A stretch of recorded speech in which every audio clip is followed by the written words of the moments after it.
आप हमें सम्मान कीजिए, हमारे मांगों को मानिए, हमारे साथ खड़े होइए और ये तूफ़ान तब तक रहेगा जब तक हमारी बातों को ये लोग मान नहीं लेते। उनके दिमाग में एक सोच को डेवलप कर दूँगा, लड़ने की जज़्बा भर दूँगा। मैं ये कहा कि हमारे साथ गठबंधन और आंदोलन के दिनों से राहुल गांधी जी खड़े रहे हैं और ये लोग तो अभी दरवाज़ा खोले हैं ना बातचीत का, और हमारी बातचीत अभी 2 बिंदु पे अटकी हुई है। देखिए, मेरा ये है कि मैं ये नहीं कहा कि 158 पे लड़ेंगे।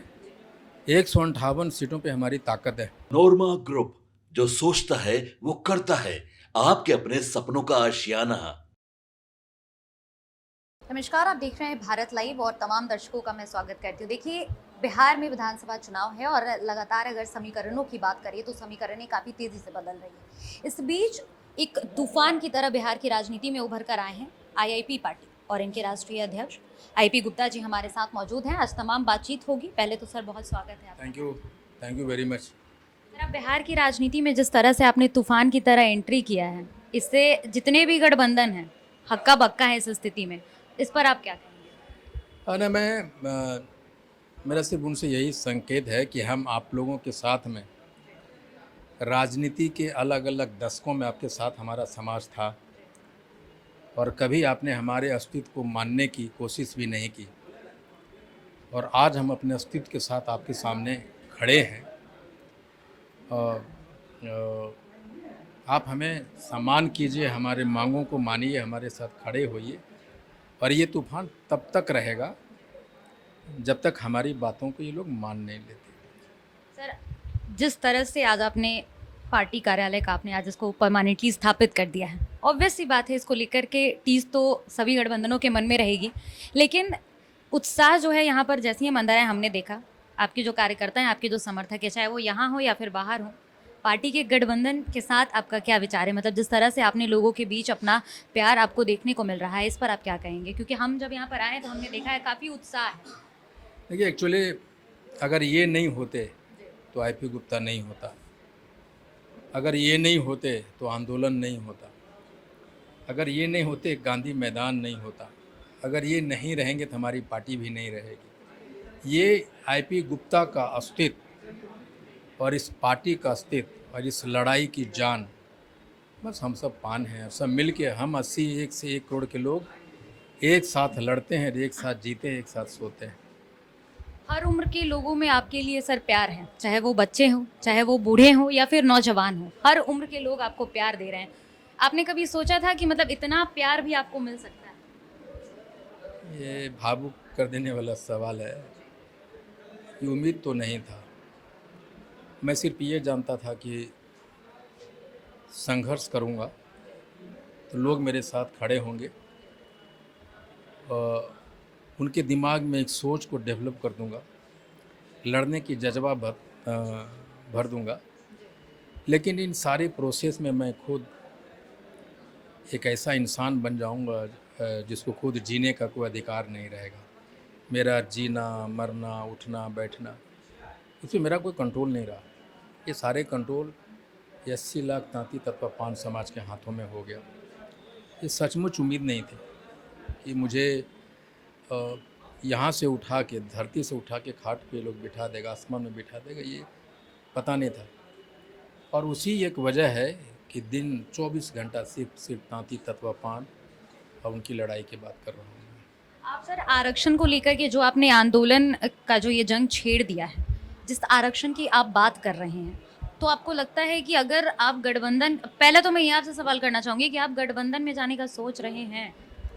नहीं, मैं सिर्फ ये कह रहा हूँ कि आंदोलन के शुरुआती दौर से गठबंधन के एक बड़ा सहयोगी कांग्रेस, उनके नेता आदरणीय राहुल गांधी जी हमारे साथ खड़े रहे हैं,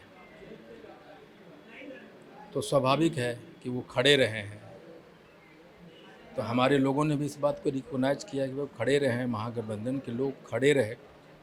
और जब मैंने आंदोलन शुरू किया तो नीतीश मोदी होश में आओ, हमें हमारा आरक्षण वापस दो नारे के साथ किया। वो लोग तो हमसे बात नहीं करते थे, अभी तो सर फोन आ रहा है ना। तो वो हम उनके लिए तो हम अछूत थे कि बात नहीं करते थे। जब अब सरकार बात नहीं करती है तो अब सड़क पे चलते हैं, संघर्ष करते हैं। और इसीलिए जब संघर्ष किए, गांधी मैदान बड़ा हुआ, तो वो लोग बात करने लग गए। गांधी मैदान की तो सर तस्वीरें हमने साफ तौर पर देखी। एक अलग ही युग का निर्माण आपने किया गांधी मैदान से, जो कल्पना से परे है। नए पानी का निर्माण। जी, आपने एक अलग ही युग का निर्माण किया। लेकिन गठबंधन की सर अगर बात की जाए तो लगातार आपको फ़ोन कॉल आ रहे हैं, चाहे वो एनडीए गठबंधन से हो या फिर महागठबंधन से। तो आपने अभी जैसा बोला कि कांग्रेस के लिए आपके मन में, आपके कार्यकर्ताओं के मन में थोड़ा बहुत प्यार है, तो क्या आप कांग्रेस की तरफ रुख करेंगे इंडिया गठबंधन की तरफ? मैं इंडिया गठबंधन ही, कांग्रेस का मतलब इंडिया गठबंधन का एक पार्ट है वो।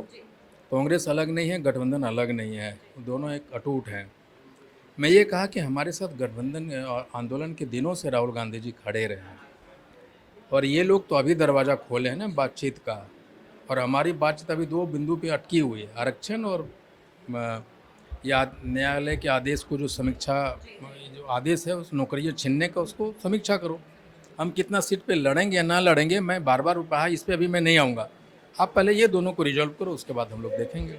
आपने सर ऐलान किया कि आप 150 से 160 के बीच में सीटों पर, 158 आपने जिक्र किया है कि आप इतनी सीटों पर लड़ेंगे। तो मतलब आप दावा कर रहे हैं कि उन सीटों को अगर आपको दिया जाता है आपकी झोली में, अगर गठबंधन के साथ आप जाते हैं, तो आप जीत सुनिश्चित करेंगे उसकी? देखिए, मेरा ये है कि मैं ये नहीं कहा कि 158 पे लड़ेंगे। 158 सीटों पे हमारी ताकत है। मैं दूसरे पार्टी की तरह ये नहीं कहता कि 243 पे लड़ूंगा। क्षमता नहीं है भाई 243 पे लड़ने का। हमारा जहाँ क्षमता है वहीं लड़ेंगे, और ये ज़रूर कहेंगे कि जिस गठबंधन में जाएंगे उसके लिए एसेट होंगे। उनका स्ट्राइक रेट, ये 158 सीटों पे जहाँ मेरी क्षमता है, वहाँ 100% कैसे हो, उस पे काम करेंगे। तमाम अगर सर देखा जाए तो विपक्ष की अगर बात कर लें तो इस बार के चुनाव में काफ़ी समीकरणें बदल रही हैं। अब आप देख लीजिए, ओबीसी की पार्टी अलग से है, प्रशांत किशोर अलग से हैं, एनडीए अलग से ही है, और इधर महागठबंधन अलग से है। तो अगर आप एसेट की बात कर रहे हैं तो आप प्रशांत किशोर और एआईएमआईएम को किस तरह से देखते हैं अपने मुकाबले, क्योंकि आखिर वो भी तो अभी इंडिपेंडेंट हो गए हैं। देखिए, बेसिकली एआईएमआईएम जो भी हैं, उनके पास हो सकता है कि कुछ बेस वोट भी हो।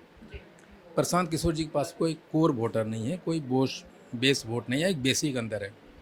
बिहार ही नहीं, आप देश के राजनीति को चले जाएं तो आप देखेंगे कि कास्ट बेस्ड राजनीति है, कास्ट बेस्ड लीडर हैं।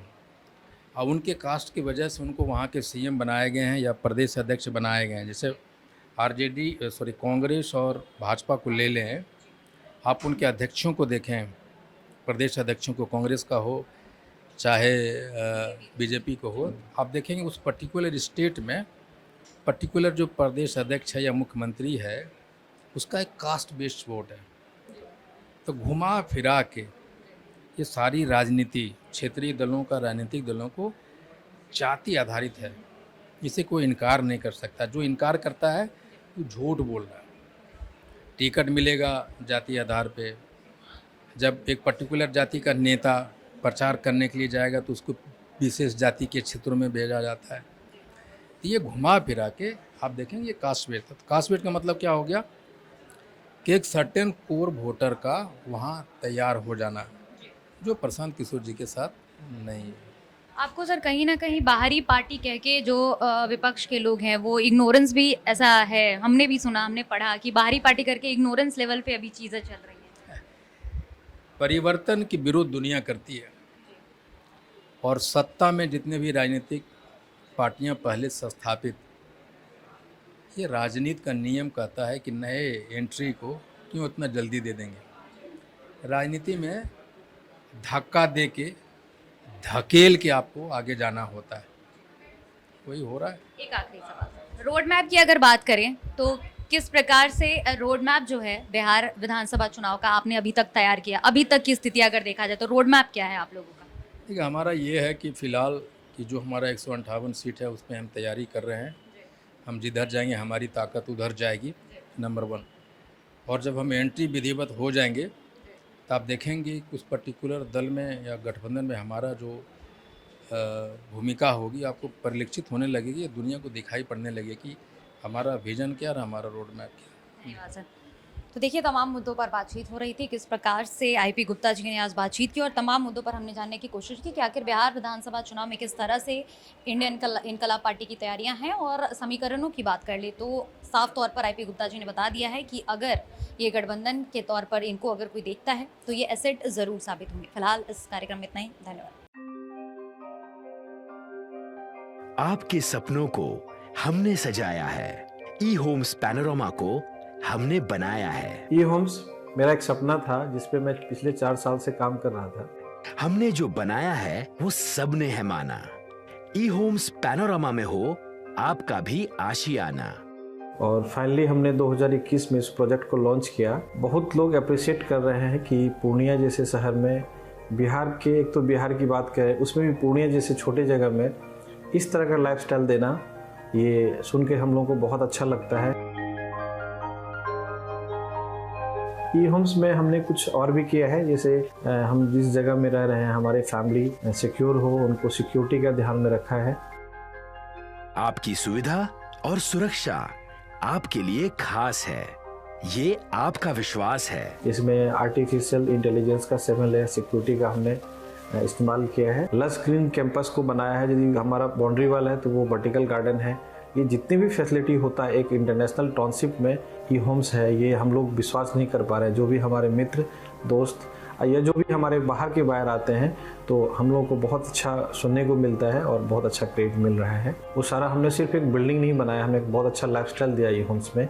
और मेरा एक सपना था जिसको मैं आज फुलफिल होते हुए देख पा रहा हूँ। ये आपका आवास है।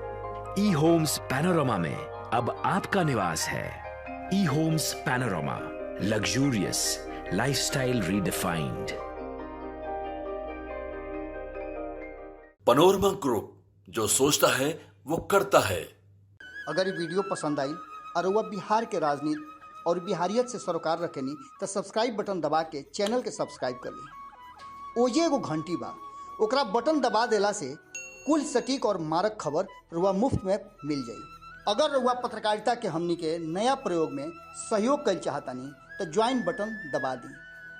पेटीएम नंबर नोट कर ली 9386816700।